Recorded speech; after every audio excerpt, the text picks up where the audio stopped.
Hi, this is going to be a review on a mechanical mod. Now keep in mind, this is only the second type of mechanical that I've had, so I don't have a ton to compare to. I have the two Nemesis clones that I did a review on and a video on not that long ago, and then I have this, so just keep that in mind. But it's a SmokTech Magneto, and it looks like this. This one's in the 18650 mode currently, because that's what I prefer to use battery-wise. And pretty much it's the only battery I have, besides these really tiny ones, which I think are 16340s or something like that. But they don't fit for whatever reason. They're too small. Either they're too small or they're dead. I'm not exactly sure which, because I haven't used them in a while because they were for a specific device that I no longer have, so they've just been sitting around. Anyway, I'm going to take it apart so you can see it, but basically this top cap unscrews, and it looks like that on top. It's kind of like a, I wouldn't say a I don't know why it reminds me of a honeycomb. I don't know if it really does. Either that or like a transformer type thing, I don't know, kind of Aztec like. But I don't believe you can adjust the center pin at all. There is a pin on the bottom that looks like that. And it looks like a flathead would be able to go in there, but if I remember correctly, someone said in a review that it doesn't move. And considering that I've scratched up my Omega trying to adjust it, and it looked exactly like this, I'm not going to try to. And since it does have like this plastic kind of insulator looking thing around it, it just doesn't look like it moves up and down, so I'm just going to leave that alone. But that's what that looks like. And then you have your, I'll take my battery out, but this like center tube is kind of like what you use to adjust it, and then you have like the bottom part of it, and then the bottom part of the connection. And then your switch button comes off, and it is magnetic, but it's like a built-in magnetic, unlike the Nemesis clone that I showed you where I'd upgraded it to a magnetic switch where you actually have to put the magnets in her, and it's kind of a pain because they like to flip and everything, but these are actually built into the device, so it's not as difficult to put it back together once you take it apart. I mean, you do feel the resistance, like if I go like that, it like pushes itself out, but since there's threading there, you can get it on relatively easy. But there's the two magnets in the center, those silver things, and it just screws together, so not very complicated. I don't know if you can take apart more than this. I don't think you can, but I don't know, I wouldn't mess with it anyway, because it looks like they're built in there, so like if you were to take it apart, you might not be able to get it back together. And then there is like a little venting hole, I would imagine that's what that is right there, so like air can go through if it keeps your battery cooler and stuff like that. And basically what you do is, if you were to have a smaller battery than this, you would just like, you know, put your tube in here and then put your battery into it and then put the top cap on and just like kind of keep screwing this down until you get it as far down as you want. And on my particular model or device, whatever you want to call it, like the threads are smooth, but I have heard some people having issues with crunchy threads. I mean, it's kind of squeaky, but it's not like crunchy, like the Nemesis clone that I had was crunchy, like where you can feel all kind of resistance to it, and sometimes it's hard to like, even get the threading to line up. This one I don't have any issues with, and that's what it looks like in its most compact size or whatever. And to illustrate, I guess, how big it is, I'll like my SVD right here, which is also in its 18650 mode. It looks like that, which, mind you, my the SVD is massive. It's very big So, you know, just keep that in mind. And then I'll show you the comparison of when it has the battery inside, how big it is. But another kind of size reference is this is a, I think this is 15 milliliter bottle of juice. So it's about the same size as the juice. So it's pretty tiny when it's in this form or whatever. But like I said, I don't have any batteries that are currently working to be able to use it in that mode. And I don't know, I just prefer to use it in this because I have my Sony battery that's got a 30 amp limit on it. So I can put basically whatever coil I want on it. I don't really do too much of sub-ohming. Like, the coil that I have currently is a 0.6 ohm, but it's just because it happened to be that way, and I was using a thicker gauge wire, just kind of messing around with different gauges. It's a 26 gauge. I'll show you when I take it apart, but yeah. So anyway, you put this in there, and then you screw on. I like to screw on the top cap first, and then I just like make sure there's like no threading visible, just for like aesthetics, and then screw this down. And then once like that threading is gone, I'll like screw down this part all the way, and then it's just like nice and snug. There's no rattling whatsoever.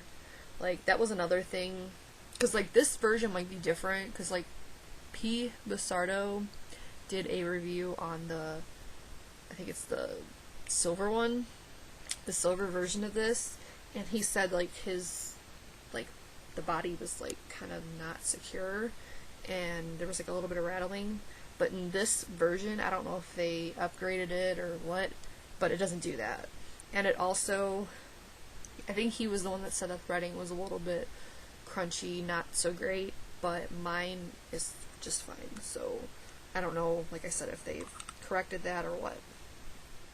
So on top of here is my Trident clone, which is my, I don't know if it's like, I don't know which RDA I like better, because they both perform pretty well, but it's either between that and my IGO L. But anyway, one of my favorite drippers, and I think it looks decent along with the brass. It is a gold plated one, but I don't think it looks too bad in contrast with the brass one. And then I have my IGO L with my Nemesis, because they're all silver.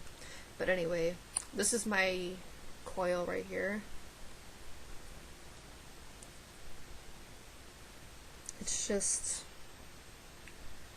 1, 2, 4, 6. I think it's 8 wraps of 26 gauge Cannoli, and like I said, it comes out to 0.6 ohms or whatever. And then I have some Ready Wick in here, and this stuff is awesome so far. I just literally got it, like, I just started messing with it like maybe a half an hour ago, so I'm not going to get into a review on that, but so far I am super impressed. Like, it's by far better than any other wicking material I've used, and I've used several different silicas, including EcoWool, which I don't know if I got a bad batch or what, but that stuff was just not good. Cotton, which I did like cotton, but it was bothering me, and I think that's about it. But out of all those, this is by far the best.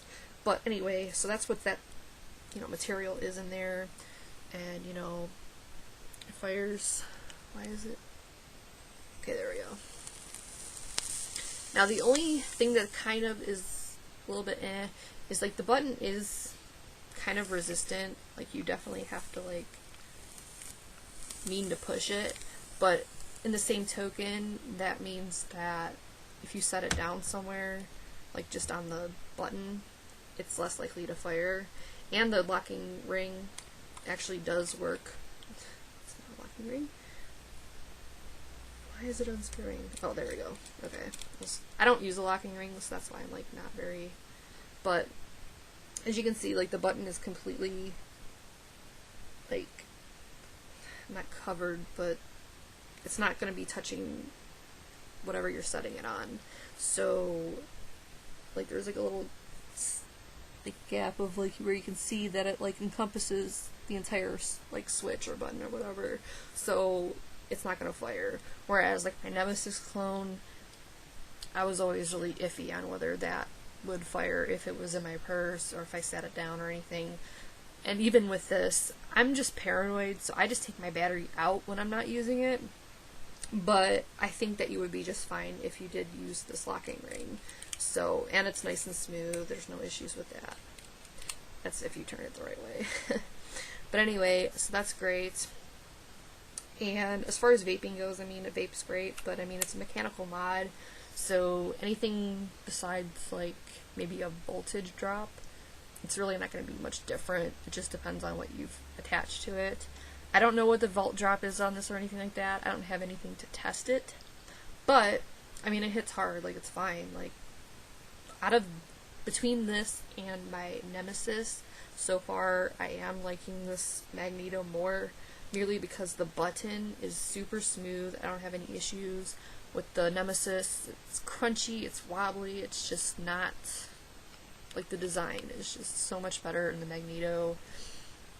The threading is also much smoother. It just feels like a more solid device, and I don't know, like, I just like it better. Mind you, this I believe is a genuine product. It's not a clone of anything, whereas, you know, my Nemesis clone is obviously a clone, so that's something to keep in mind as well. But yeah, I really like it, and I'll try to vape. I don't know if I have enough juice in here anymore, but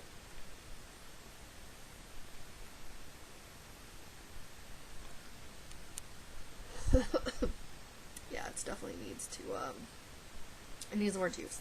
But as you should have been able to see, I was too busy coughing, but you know, vapor production is fine, but like I said, that really has more to do with what's attached to it than the device itself. But yeah, I really do like it. I believe it retails for around $50. I traded for mine. I got rid of one of my Nemesis clones for it, just because I really didn't need to, so I took the one that I liked better and traded the other one. So, now my throat's all scratchy, because that was a dry hit. But, unlike silica or cotton, with the Eco, or the Ready Wick, when you get a dry hit, it's not nearly as harsh, which is another reason that I'm really liking it. But it's still not good. But anyway, that is pretty much it. If you have any questions, put them below. I believe I already did a review, or at least a mini review, on this Trident clone. I believe it was like in the haul video I put up, so if you're interested in that, you can check that out. The screws are different than what it came with, because essentially the screws rusted, because I like to soak my stuff in water, and sometimes I soak it too long and then it rusts. So the screws that were in there were definitely not stainless steel. And the funny thing about this is I believe these posts are stainless steel, and they came with a super cheap mod. So I don't know why they even sell stainless steel products with stainless steel RVAs without stainless steel screws to go with it. It just doesn't make sense to me. But anyway, if you have any questions, put them below. I'm about to do a review on the Vapor Chef juices that I've had sitting around, which is what I was vaping on just a second ago. One of them was. So if you're interested in that, check that out.